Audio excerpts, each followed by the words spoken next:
Halo, perkenalkan nama saya Francisco Pusunggu dengan NIM 33333240094. Di sini saya akan menjelaskan tugas mingguan praktikum Statistika 2 Modul 4 Analysis of Variance atau ANOVA. Nah, di sini pada soal yang pertama, PT Valion Part Indonesia merupakan perusahaan manufaktur suku cadang otomotif yang menggunakan tiga jenis material dalam produksi komponen rem.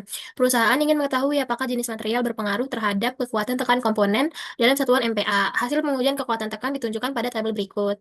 Ini kekuatan tekan dari tiga jenis material tadi. Ada material pertama baja karbon, lalu aluminium alloy, dan stainless steel. Nah, dengan menggunakan ANOVA satu arah pada taraf signifikansi 5%, tentukan apakah terdapat perbedaan rata-rata kekuatan tekan berdasarkan jenis material. Nah, di sini kan ada tabelnya, jadi kita bakal buat tabelnya di Excel terlebih dahulu.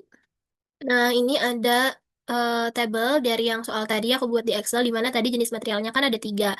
Ada baja karbon, aluminium alloy, sama stainless steel. Nah, ini untuk kekuatan tekan setiap materialnya. Nah, kita bakal selesain soal pertama ini dengan software RStudio. Pertama, kita bakal menginstal package underscore NIM saya, yaitu 094. Nah, kita bakal install package RichXL, terus kita install package CAR. Nah, install package RichXL ini untuk membaca file Excel ke dalam RStudio ini. Terus untuk package car ini untuk melakukan uji statistik di mana khususnya level test untuk uji homogenitas. Nah, terus kita bakal mengaktifkan package underscore name library readxl library car. Nah, terus soal pertama kita menginput data Excel underscore name saya. Nah, soal satu, read Excel X, tugas mingguan modul 4 statis, sheet satu, di mana ini nama file Excel yang udah dibuat tadi, terus karena sheet satu itu untuk nomor satu table sheet 1 itu, tabel 1 itu ada di sheet 1. Nah, selanjutnya kita bakal memastikan variabel faktor dan dependen. Nah, ini jenis material, S vektor, soal 1 jenis material, kekuatan tekan, S numerik, soal 1 kekuatan tekan, MPa. Nah, kita bakal mendefinisikan dua variabel di mana jenis material ini dijadikan variabel faktor atau variabel independen. Nah, jadi pakainya inspektor. Terus, kekuatan tekan ini jadi variabel numerik karena ini adalah variabel dependen yang bakal kita analisis. Nah, terus kita uji homogenitas varian Leventhal. Ini underscore nyimak lagi ya. Nah, jika p-value lebih dari 0,05, maka varian homogen. Leventhal, kekuatan, tekan, jenis material. Nah, Leventhal ini digunain untuk menguji apakah varians antara kelompoknya itu homogen atau enggak. Nah, terus kita bakal uji normalitas Shapiro-Wilk underscore nemaku lagi. Nah, jika p-value lebih dari 0,05, maka data berdistribusi normal. Shapiro test kekuatan tekan. Nah, ini tuh untuk menguji apakah data yang kita uji itu berdistribusi normal atau tidak. Nah, terus kita bakal penyusunan model satu arah, model LM kekuatan tekan jenis material ANOVA model. Nah, fungsi LM ini tuh untuk membuat model linear, membuat si ANOVA modelnya nanti menampilkan si tabel ANOVA-nya dan juga menampilkan hasil hitung, p-value, dan lain-lain. Kita bakal coba run. Nah, di sini udah muncul hasilnya, di mana tadi soal nomor satu ini kita kan cari Leventhal ya, untuk menguji apakah varian antar kelompoknya homogen atau enggak. Nah, di sini didapat hasilnya yaitu di 0,5512. Hasil p-value-nya di 0,5512, yang artinya si p-value-nya ini lebih besar dari 0,5 sehingga H0-nya diterima, artinya si varians data homogen, terus asumsi ANOVA-nya terpenuhi. Nah, terus untuk uji normalitasnya, hasilnya p-value di 0,01179. Nah, artinya dia lebih kecil kan dari 0,05. Nah, ini tuh berarti H0-nya ditolak. Terus datanya tidak berdistribusi normal secara sempurna.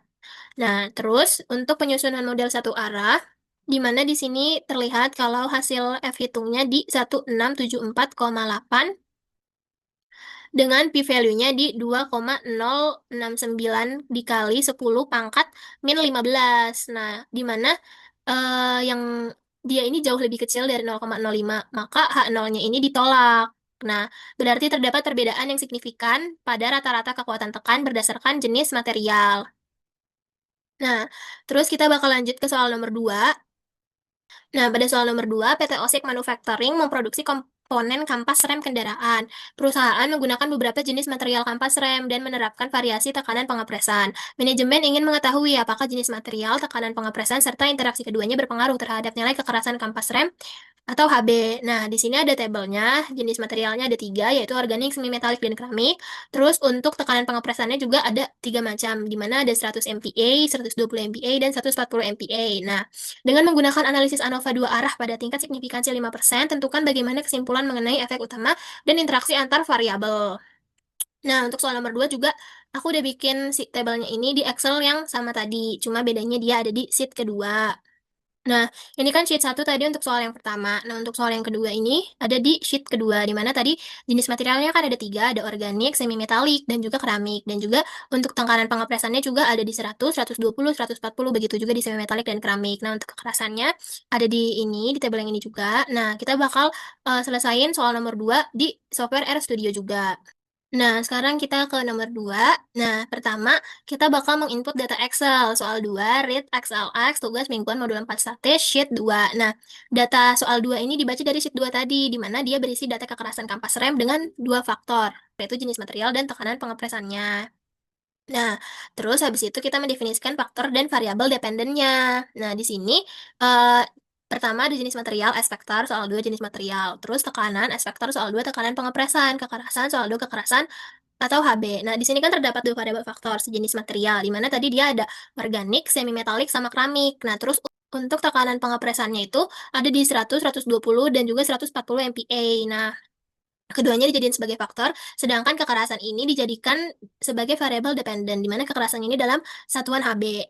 Nah, terus kita bakal pengujian Levene test untuk homogen data. Nah, jika nilai P lebih dari 0,05, maka asumsi homogen ragam data terpenuhi. Levene test kekerasan, jenis material, tekanan, data soal 2. Nah, tanda bintang ini berarti kita menguji interaksi antara dua faktor sekaligus. Nah, terus habis itu kita bakal uji normalitas Shapiro-Wilk jika p-value lebih dari 0,05, maka data berdistribusi normal. Shapiro test soal 2, kekerasan dB. Nah, terus kita bakal penyusunan model ANOVA, model LM, kekerasan, jenis material, bintang tekanan, data soal 2. Nah, terus ANOVA model ini untuk menampilkan hasil modelnya mulai dari F-value-nya, p-value-nya. Nah, sekarang kita bakal coba run aja. Nah, di sini udah muncul hasilnya di mana p-value-nya itu 1, karena kita tadi kan menguji interaksi antara dua faktor sekaligus. Nah, di sini didapat hasilnya 1, berarti dia jauh di atas dari si 0,05 tadi. Nah, berarti si, ini tuh variansnya homogen dan analisis ANOVA dua arahnya dapat dilanjutkan. Nah, selanjutnya, kita ke uji normalitas Shapiro-Wilk. Ini kita buat lihat datanya berdistribusi normal atau enggak. Nah, di sini hasilnya untuk W-nya ada di 0,940501 dan p-value-nya di 0,1619. Nah, karena p-value-nya 0,1619 lebih besar dari 0,05, jadi datanya berdistribusi normal dan asumsi kenormalan ANOVA-nya terpenuhi. Nah, terus kita lanjut ke penyusunan model ANOVA dua arah, di mana hasilnya udah terlihat kalau misal jenis material F value-nya ada di 930,33, terus untuk tekanannya di 72,33, terus untuk jenis material dikali tekanan ada di 0,33. Nah, untuk P value-nya yang ini, nah keputusannya yang jenis material ini H0-nya ditolak, yang tekanan juga H0-nya ditolak. Nah, untuk yang jenis material dikali tekanan ini H0-nya diterima. Nah, model elemen dengan tanda bintang tadi itu artinya dikali ya. Nah, jadi kesimpulannya, jenis material ini berpengaruh signifikan terhadap kekerasan.